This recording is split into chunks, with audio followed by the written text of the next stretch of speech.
Said you can bury the workman, but the work will go on. You can silence the voices, but you can't stop the song. Welcome to Wheeling the Pathways of Life Unplugged with your host, Brain Fitzpatrick. Wheeling the Pathways of Life Unplugged is a snapshot of the day-to-day experiences of disabled individuals as they navigate the world around us. We wish to shed light and open your eyes on a new perspective of people with disabilities.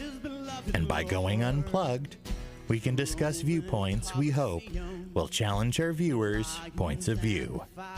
Most of us have disabilities we must live with, but what defines us is the way we deal with them. And now, here's your host, Brain Fitzpatrick. Good afternoon, folks. This is Brain Fitzpatrick. And today, I have the distinct pleasure of welcoming Trisha Foley Bouvier on the show as a guest, as a state representative, and as far as I'm concerned, one of the best advocates in the state for the disabled and the disabled community as a whole. Good afternoon, Trisha. How are you? Good afternoon, Brian. I am terrific, and I'm delighted to share this time with you. And can I just take a moment and wish you, my friend, Mr. Fitzpatrick, a very happy St. Patrick's Day. I see you're wearing the green today, even though we're doing this on St. Joseph's Day, right? Yes. But, you know, it takes a whole week to celebrate St. Patrick's Day as Yes. far as I'm concerned. Yes, it does. And I'm very excited to get into the subject we have today, and I've been talking about the law and the proposal that I have for the federal level, but you just gave me some information that part of the law is already in place as far as the state goes, but I'm also trying to get the federal level to tag on as well. Can we kind of go back? I sent Trisha, would you rather me call you Trisha, or would you rather me call you by your last name? So you want me to give you some background on this law? Would you rather me call you by your first name, or would you rather Please call me Trisha. Please call me Trisha. Okay. Okay. I'm just trying to be formal with you. I understand. Yeah. Okay. Especially at home, I like to be called Trisha. Yeah. Okay. I'd like you to give a little background on what you received and how this all started with you and I. Yes, thank you so much, Brian. So I've always appreciated the work that you do around advocacy, and it's not just advocacy for people in the disability community, but advocacy for everybody. Okay. And you bringing this, your advocacy through this show is one way to be able to lift up the voices of people in the disability community in particular. So Brian reached out to me and my staff recently to talk about crime, and particularly financial crime, and particularly crime against a person with a disability. So I think it's important. I wouldn't be able to talk about this, quite frankly, without saying how I feel about it. And I just think that it's a particularly egregious and it's like a special place in hell, right? For somebody who takes advantage financially or otherwise of somebody with a disability. And of course, people with disabilities and who are dependent on the care of others, a care from others, they are so vulnerable to be taken advantage of financially. And so that is why Brian was saying to us there should be increased punishment for somebody who does that. And, we couldn't agree more at the state level. And that is why actually there are increased penalties. And Brian, would it be okay if I just took a moment to explain what those are? Yes, you can. Okay. So we already divide crime into two basic categories, a misdemeanor and a felony. And when it comes to these financial crimes, we think of the line between those as $1,200. So if a crime happens and whatever the theft was is less than 1,200, we think of it as misdemeanor, and if it's more than 1,200, it is a felony. And so if for a crime that is less than $1,200, it's up to a year in prison and up to a $1,500 fine. For if the victim is an able-bodied adult under 65, okay? But if the victim is over 65 or a person with a disability, then and that crime is less than $1,200, it's up to 2.5 years in prison and up to $1,000 fine. Okay, so that threshold, instead of being $1,200, is actually $250, much lower. Okay. Can I stop you there and ask you a question? Sure, absolutely. Why can't we change that instead of a misdemeanor to a felony as far as the disabled? Well, I think, Brian, that's a really good question. And I think that is something we've debated long and hard here. And so far, the answer has been that we really have to balance the issue of criminal justice reform, which is really important to a lot of people, that we don't want to over-incarcerate people, and protecting people with disabilities and the elderly. And so the idea that we lowered that threshold to $250, which is quite a bit lower than the $1,200, right? Then that really, I think the idea was it worked to address that, the difference by lowering that threshold. My concern, of course, is that any amount is egregious enough to is egregious in itself. Just the fact that it happened is egregious enough. So where I'm going, I think just the fact that it keeps happening, it should be a felony, is my opinion. But I understand where you're going, and I kind of agree with it. But being a victim, and the amount of times this has happened in my life, in my situation, I think something more needs to be done to prevent. So So let me ask, Brian, if it's okay, and I want to be careful that I don't intrude into your privacy.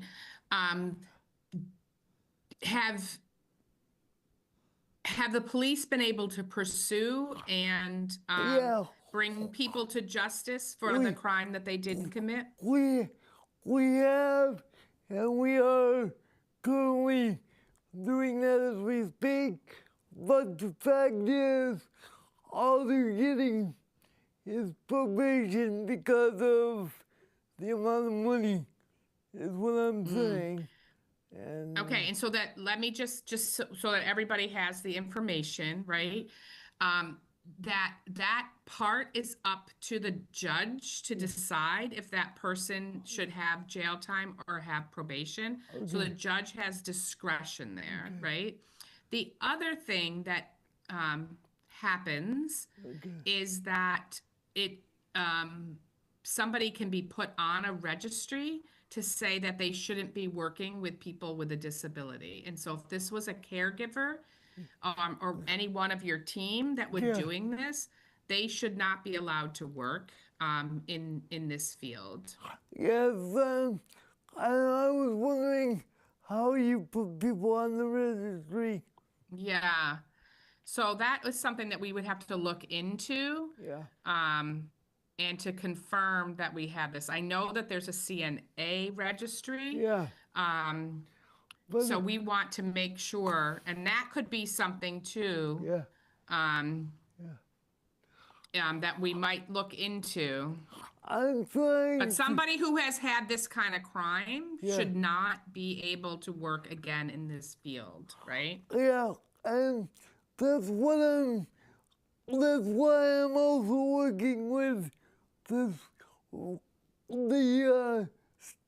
federal office of the federal offices as well, to try to carry this over into other states as well. Right, and then of course when we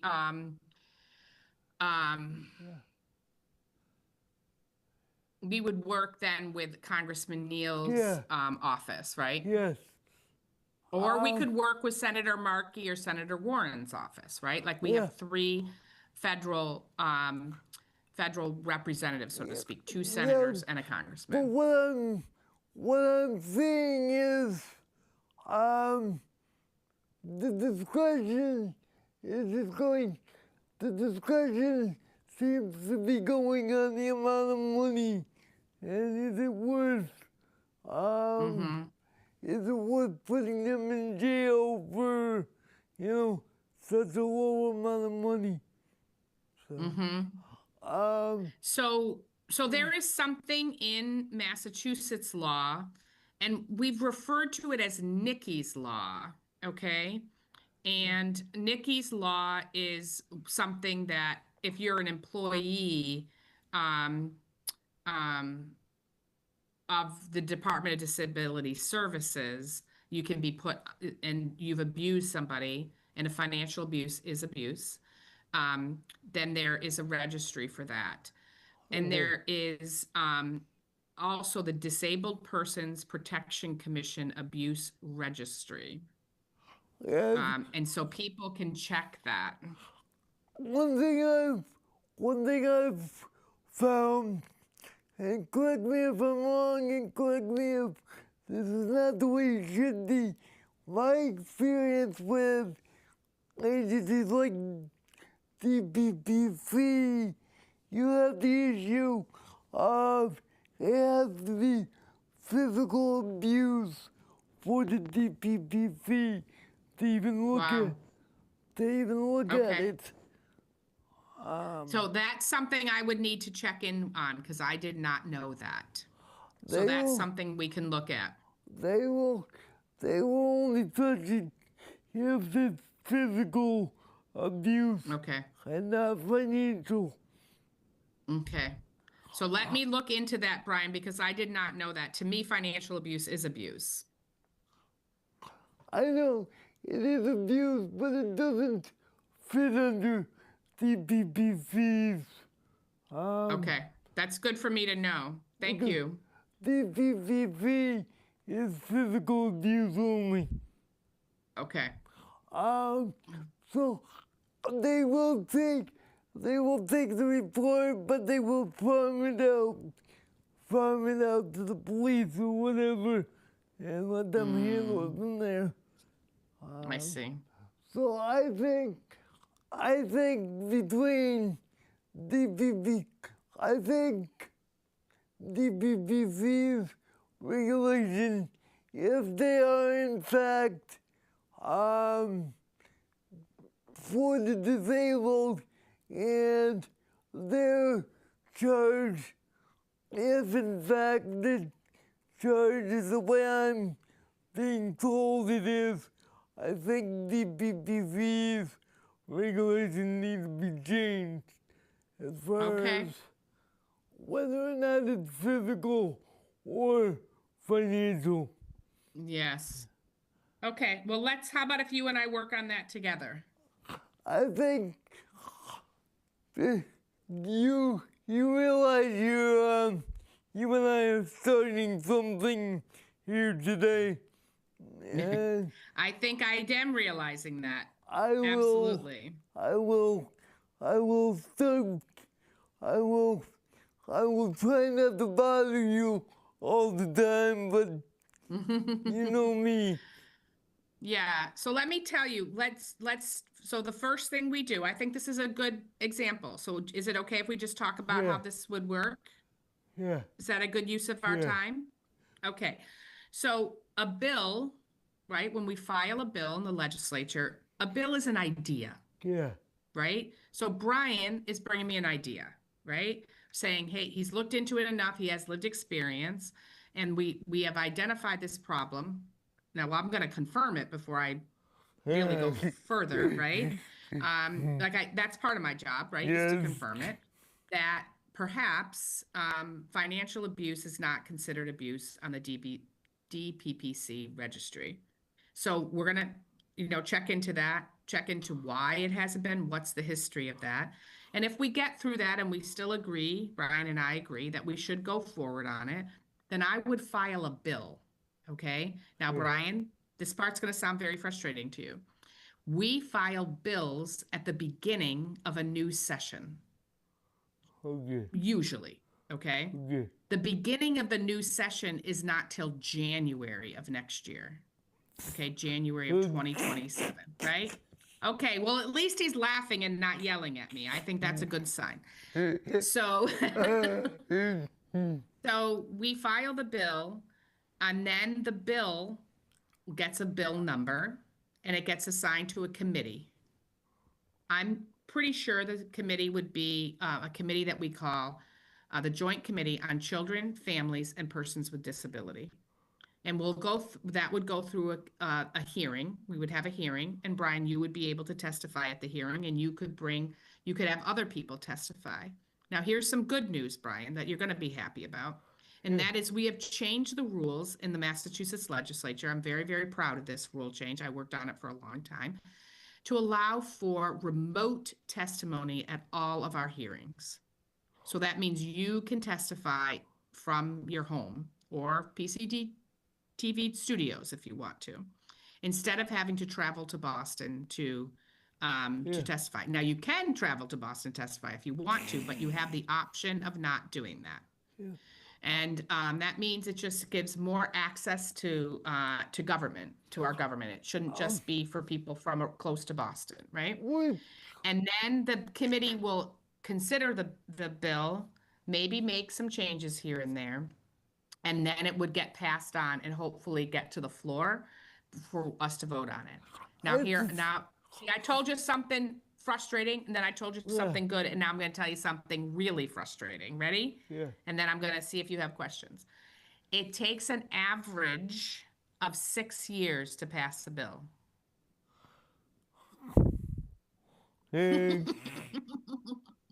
So I want you to know, if you want to do it, you have to be in it for the long haul. That's average. That's average. Right. But I'm hoping to be above the average.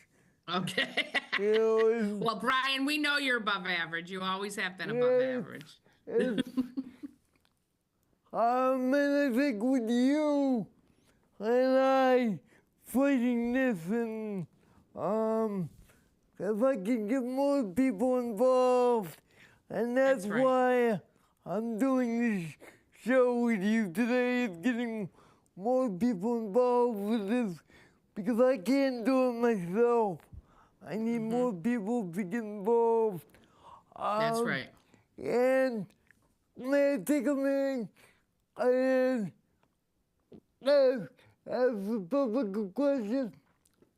Of course. If you guys have any questions or any suggestions for the bill, you can get a hold of me at Wheeling the Pathways of Life. Wheeling the Pathways of Life at gmail.com, and I will get these suggestions or get these suggestions, questions to Trish, and we will work on this together. And That sounds great. It would be my pleasure to work with you on this.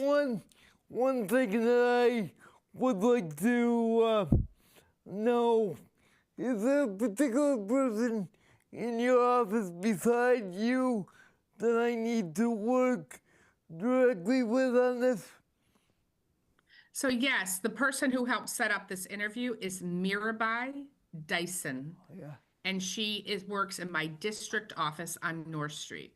Okay. And so I'll have her reach back out to you for us to have a further conversation about it. Okay, because I know most cases we don't like to announce things before we talk about it, but I think in this case, to get more feedback and more information from people, I think this was a good idea. I think it's a great idea. I'm happy to have this conversation in real time. Yeah, Right? And do you understand why the federal is telling me that it's easier if a state's already done it to make it a federal situation as well? Yes, usually, just like lots of times if things pass at a city council level, one community after the other, it builds up and it can pass at the state level. There's certain things like the tobacco laws, we called it Tobacco 21 to change the age of tobacco use is something that has been working its way. The plastic bags, remember we had plastic bags at grocery stores, and we don't have that anymore all over the state because it started at the local level. And so what the congressional delegation is saying, the states often are called the laboratory of democracy, that if we can pass it at the state level and several states can pass it, it could have a better chance at the federal level. And Brian, let's face it, everybody agrees on this. Very difficult to get Congress to do anything these days, right? And so why would we hold our breath waiting for Congress to do something if we can do something right here? Amen. And the other thing I will say is that most crime, like I don't want to say everyday crime to minimize it, because I'm not minimizing any crime, but most crime is handled at the state level. Yeah. Okay. What I'm wondering is I think if we can go one step at a time, my concern right now is DPPC not even looking at this as a form of abuse, except for physical abuse. And then we can go the next step and seeing if we can get it up to a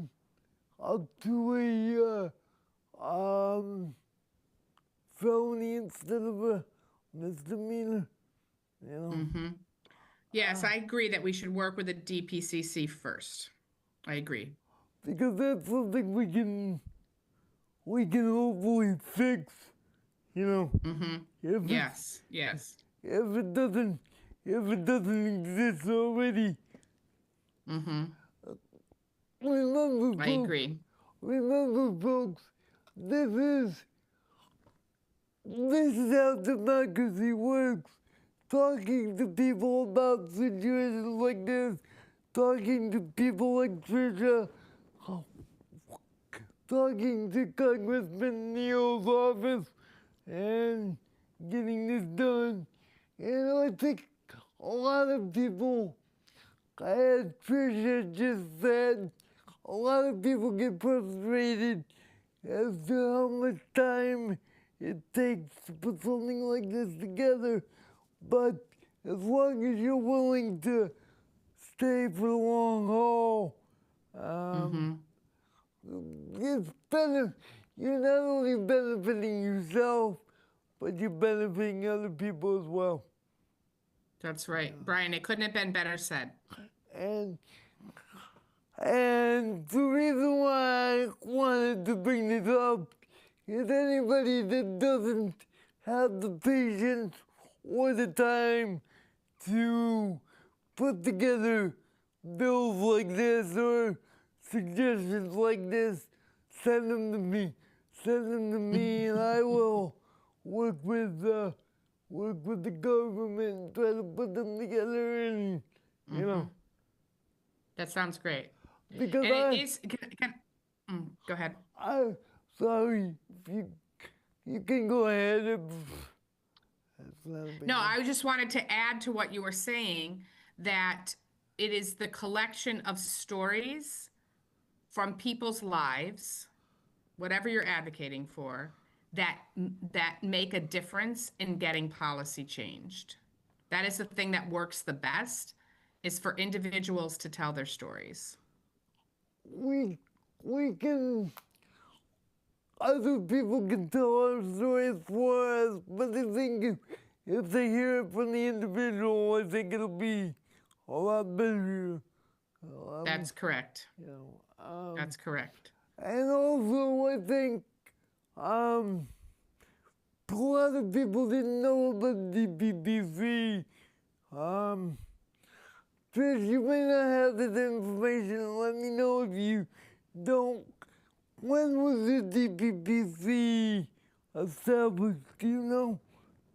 That's a good question. I do not know, but I can find out. Okay.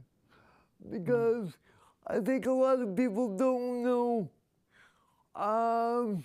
Because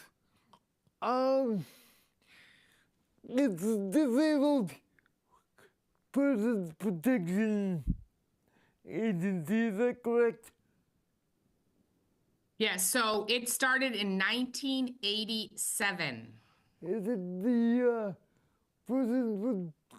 it's the Persons with Disabilities Protection Agency? Protection Commission, yeah. Commission. Yeah. Um, That's when it started. 1987. A lot has changed since 1987. So. Yes, and I'm just checking. Now remember, 1987, that was before the DA. Now the registry, I just want to be clear, so the commission started in 1987. The registry started when we passed Nikki's law in 2021. That's not that long ago. Would what I'm talking about, could what I'm talking about fit under Nikki's law? That's what we're gonna, yes, I do think so, and I think we should look into it. That's what I'm gonna try to find out. Okay. Okay? Okay. Anyway, folks, this is how democracy works. And what I think is, feel free to jump in here anytime, Trish. But I think what I'm finding is people are afraid and frustrated because it takes so long for things to happen. That's why people don't want to get involved in situations, you know. Yeah, so I'm going to say, Brian, I agree with you that it can be frustrating to change a law or to change a policy can be frustrating. But there's lots of things that government does and your state rep can do that isn't changing a law, right? And so a big part of our job is constituent services. And we help all of our constituents navigate government and navigate services. And so if you're having some difficulty with state government, then we want to be able to help you with that. And what I tell everybody is that you should know your state rep and your state rep should know you. So you shouldn't be shy about that. It's literally, Brian, my job to represent you in state government.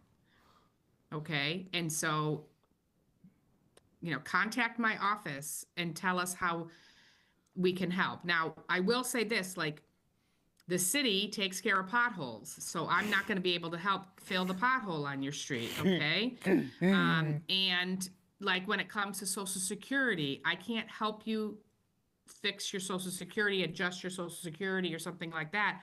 But what we can do is we can make sure you're connected closely, not just give you a phone number and say, call this number. We connect you with our federal delegation, whether, like, for example, Congressman Neal's office, to say, okay, let's just use your name, Brian. Brian is having difficulty receiving his check, or Brian needs an adjustment to this. He's not getting a response. How are we going to fix that for Brian? So you should know your state rep, and your state rep should know you.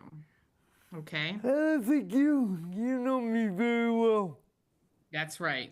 I sure do. And one thing I should compliment you on is you know, what I find frustrating too is sometimes people in government like to talk around people like me and go to the people that are helping them.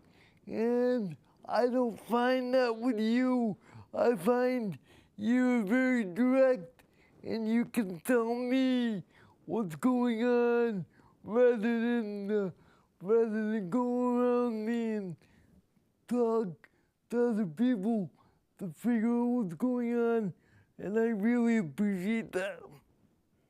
Well, thank you, Brian, but I'm going to tell you something. You are one of my teachers that taught me how important it is to speak directly to somebody with a disability. And I appreciate you because you've taught me a valuable lesson. And I've worked with Trish on several other situations. That's why when Congressman Neal suggested I come back to you, I'm like, I already know what she's gonna do and how she's gonna. No, I don't know exactly what you're gonna do, but I mean, I know how you feel about certain things, and it's nice to have a connection with somebody I can reach out to. You'll take me seriously because you don't know how many people say they'll do things for me and for the disabled, but they say it just because that's what they think we want to hear. Instead of doing it because they want to do it or they can do it, you know. And, yes. You know. Well, Brian, you may or may not know, I can't remember if we've talked about this. What I went to college for and how I began my career was as a special education teacher. And a basic premise, a principle of being a special education teacher is that we get to know our students as an individual and as a learner. That's like basic to our work. Yes. And so it's not hard to get to know Brian Fitzpatrick as an individual, right? Yeah. You are friendly, gregarious, you are approachable, and again, you are my teacher. But I can also tell you how I really feel about something. I will not be shy and tell you I like something when I don't, Yeah. I mean, that's... Yeah. We've learned that about each other, Yeah. haven't we? That is something that you'll never have to wonder how I really feel about the situation. That's correct. Whether it be potholes or whatever, whether it be potholes in the street or whatever, I will tell you exactly how I feel about the situation. Okay, well, I am, again, I'm right here to listen. And, Brian Fitzpatrick or anybody who's listening to this show should feel really comfortable reaching out to not only their state rep, but to their ward counselor, their counselor at large, or to the mayor's office, to their state senator's office, to the governor's office, to their U.S. senator's office. Everyone has a right to access their government. And then let me be frank for a second, people. If you don't reach out to them, they won't know what to do or how to help you in your situations. If you're not gonna reach out to them, as far as I'm concerned, don't complain unless you're willing to do something about something like I'm doing today. Then you can complain because you're reaching out to the right people to get it done.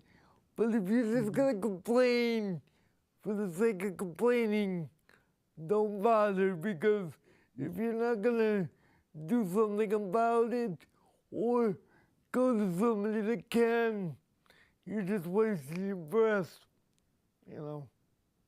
Yeah.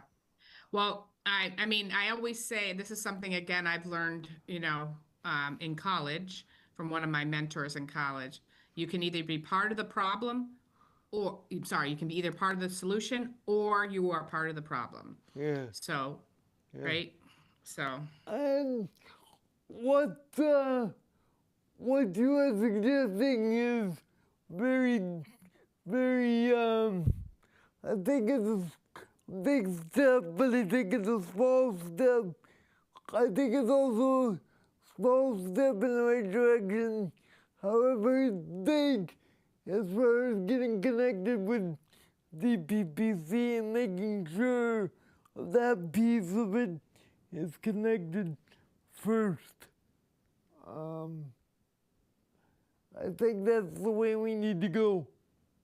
Okay, that sounds good. What I also want to tell you is I'm also connected with a representative from the Eagle on this as well. So she is following not only the case, but the show as well. So we have the support of the news media as well. So anything we need to get out there, we can use them as well. So. Well, that's great. And now here's another way that people can advocate. People can write letters to the editor to talk about their situation, right? Yeah. And so, and to say what they think a solution is. So whether it's on this issue of financial crimes or other issues, the access to the media, whether it's social media or print media, is something a really good way for people to advocate. Without getting into major problems with social media, how has your experience been with social media about people getting in touch with you and telling you things and Yeah, so thank you for asking that question, Brian. What I tell people is, I'm on social media, mostly I'm on Facebook myself, sorry. yeah, And my staff posts also on Instagram so people can get information depending on which social media they use. If people want to reach out to me directly, it's best to send an email or call the office because I don't monitor, like some people send messages through Facebook, and that's not something I look at that often. Yeah. And so then people will feel like I wasn't paying attention to them. yeah, Or if somebody is, let's say somebody posted something that they like or they don't like on social media, and then they say, well, our state rep should do something about that. Well, I'm probably not even going to see that. And so I wouldn't be able to do anything about it. Or it's just not the best way to do it. So the best way to reach out to me is and to really to any of your elected officials is to not count on social media to be the way to reach out. Okay? Yeah. If you need a response, right? That's Because- not the best way to because also in my experience, has caused trouble because other people can get involved in it and mess up the actual message that you're trying to send out. That's and right. Get it confused and get their opinion involved in situations like that. So I don't think that's necessarily the best way to go either. So, And really, I have literally never turned down a meeting with anybody. So I'm happy to have a phone call or a meeting or however is the best way to communicate. If you have something you really need to discuss, right? Sometimes people just say, I have this opinion about this bill or this budget item, and they just want to send me a quick email or phone the office. That's fine. Yeah. But if somebody wants to have a discussion, we can do that too. yeah. What's the best way for me to, just like I did, or do you think there's a better way I can do it? No, so, and let me clarify something. Brian, I respond to my constituents, okay? So everybody has a state rep, and so I'm gonna work with people from Pittsfield. And then if somebody is from outside of Pittsfield, then I'll refer them to their state rep because I know their state rep wants to hear from them too, okay? So I just wanna clarify that. I represent people in the city of Pittsfield. So the best way to reach me, I'm gonna give you two things. I'm going to give you my email address and my phone number for the office. Okay. So my email address is my name. It's a little long, Brian, right? You know that. Okay. And so, but you spell the whole thing out, Tricia, Tricia, dot Farley hyphen Bouvier, Bouv as in victory, IER, at MA, like Massachusetts, house.gov. Okay. So it's Tricia.Farley-Bouvier at mahouse.gov. Yeah.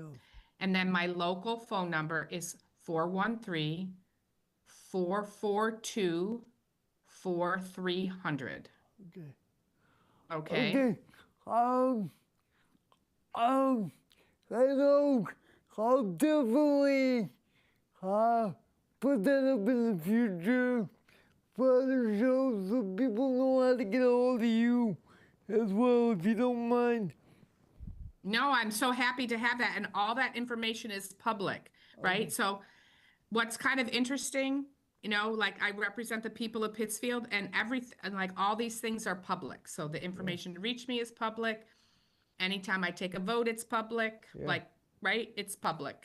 So So what I'm saying is, you got me on your team, and I know you're on my team. So I think we'll do well together, and I really appreciate you taking the time and really exploring this opportunity. And I look forward to working with you. And this is not the only time we're going to meet and discuss situations like this. Thank you, Brian. It's a pleasure to be working with you, and that's what government is, right? Government is all of us. And I think people need to realize too that, remember, the government is people too. The government has feelings, and the government understands more than you think they know, because they live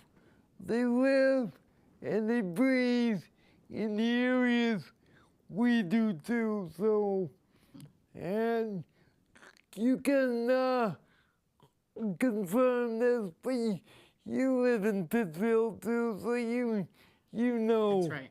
You know. That's right. You know everything there is to know about Pittsfield, like most of us do. So, I mean, you go shopping. That's right. I mean, I drive the same streets. I go to the same stores, right? Yeah. My kids went to the same schools, right? So right. You're exactly right, Brian. Yeah.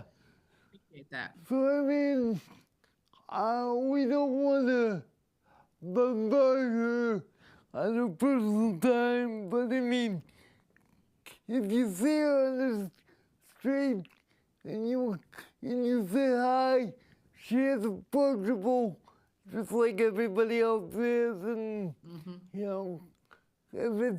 whether it's a disabled person or whether it's a able-bodied people, you just gotta treat people as people and let things happen the way they're supposed to happen.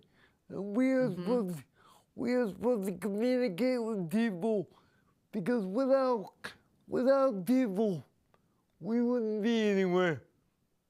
Yes, I agree. You're 100% right, Brian. And not all views have to be the same, That's correct. And I can tell you right now that I know at least one subject. No, I mean, there's got to be a subject that I bring up to Tricia that we're not always going to agree, and we're not always going to see eye to eye on it, but she's at least going to take the time and understand where I'm coming from before she says she can't help me or she can't support something. She's not gonna say to us, well, you didn't come to me in the right way, so I'm not gonna even talk to you because that's not the right way to do the job. I agree, Brian. Is that a good way to say it, or?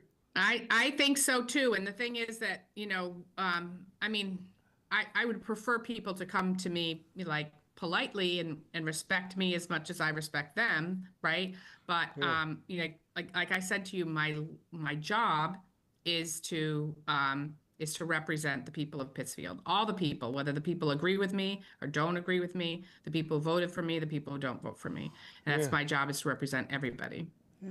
And I might say, Brian, if it's okay with you, we talked about democracy, right, and government. So the most important role in government is the voter. Yeah. Right? People might say the most important, person in state government is the governor. No, absolutely not. The most important person in a government is the voter. Yeah. And so I do hope that people listening here, and you yourself, Brian, are active voters. That's very, very important. Yeah, and we need to make changes when we're worried about something. That's the time to make the changes. We can't make changes if people don't know about them. We can't elect the right people. If people don't know, we want them to be elected. We can't argue about things federally if we don't do anything about it. We can't argue at the state level whether or not something is being done correctly if we're not willing to do the work. We gotta be willing to do the work. That's right. And Now, then Brian, let me tell you something about being an elected official, okay? That might be helpful, a helpful viewpoint for people listening. And that is when you go to vote, I don't know who you vote for, right? That's how it works, right? Everybody gets to have a private ballot, right, when they go on election day. But I have access and everybody has access. It's just that I pay attention to it more. I know who votes. So I could very easily look up the voting history of Brian or anybody else, right? And say, okay, he's a voter, he's not a voter. And I would say that most people who are elected pay attention to who votes, like what age people are who vote. Oh, that, people who are 65 and up or whatever have the best voting history in Pittsfield. Are young people voting? Are they not voting? But we can literally go to each person and look at their voting history. And so if people aren't voting, right, like it's just kind of natural, like people who need to get votes to stay in their job, right, are going to look at people who vote. Yeah. That makes sense? Yes. So that's why it's important. One of the reasons it's important to vote. Just know that, again, we don't know who you vote for, but we know if you vote. And if you want your voice heard, and you want your voice to mean something, please vote and please be one that we can reach out to. We don't need to know who you vote for, but we just need to know your vote so that we can look for you. I am not choosing to be on the elected ballot right now, but I mean, I feel like I can make a difference in what I'm doing and getting information out there. So I think I'm doing my part as well as Trish is doing her part. And I think together we can make a difference. I agree, Brian. I agree. Thank you for what you do. It takes a lot of effort. Yeah. Like I said, I put in at least 40, 50 hours just thinking about the show and seeing what I can do and what I can do to approach it, and talking to my team and seeing what we can do technologically, so I don't just take it as I gotta put a show on this week and expect it to be just without thinking about it and without putting a lot of time into it. Putting the planning in, so I thank you for that. I really appreciate your willingness to come on, and basically what I'm trying to show people today and is talking to an elected official is this easy.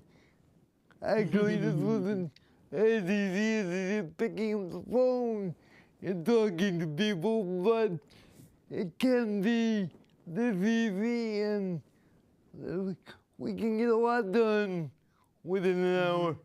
And Yes. I appreciate your willingness to come on, and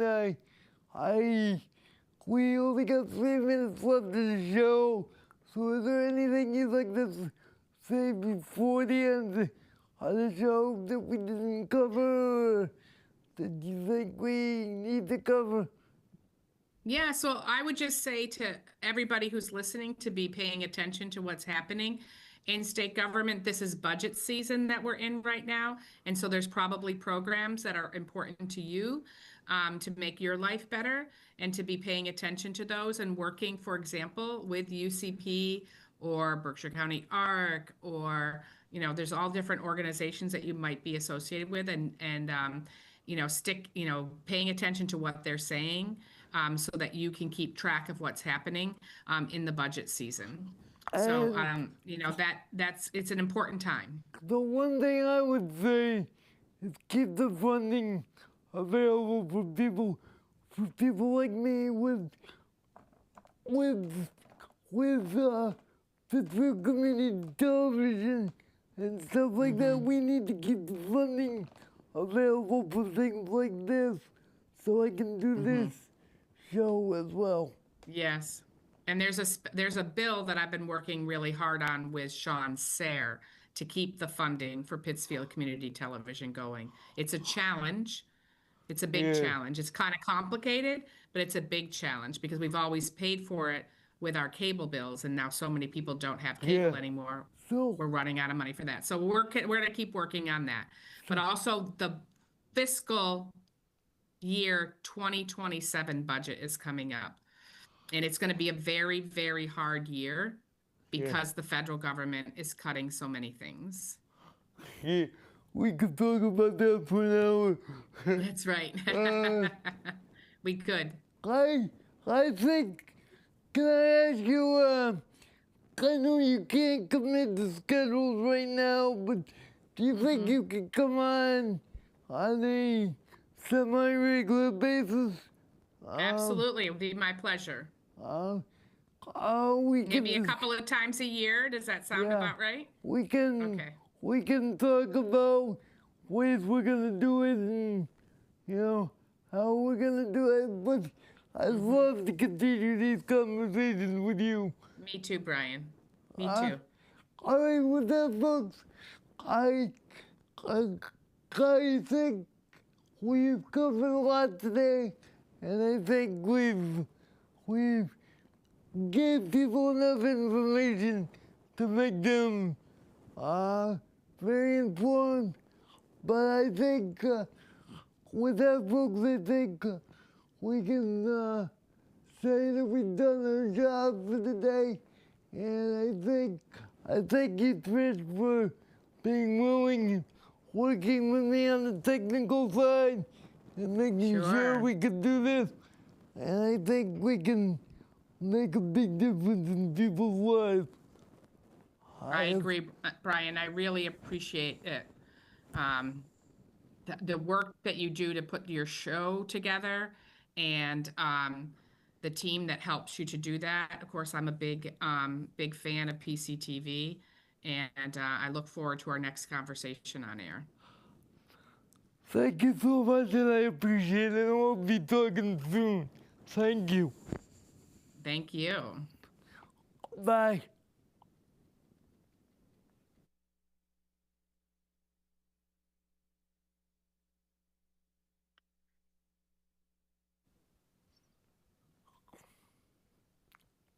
Thank you so much.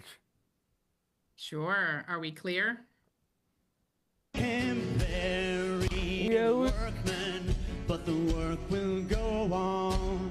You can silence the voices, but you can't stop the song. 'Cause when the spirit's moving is where we'll be done.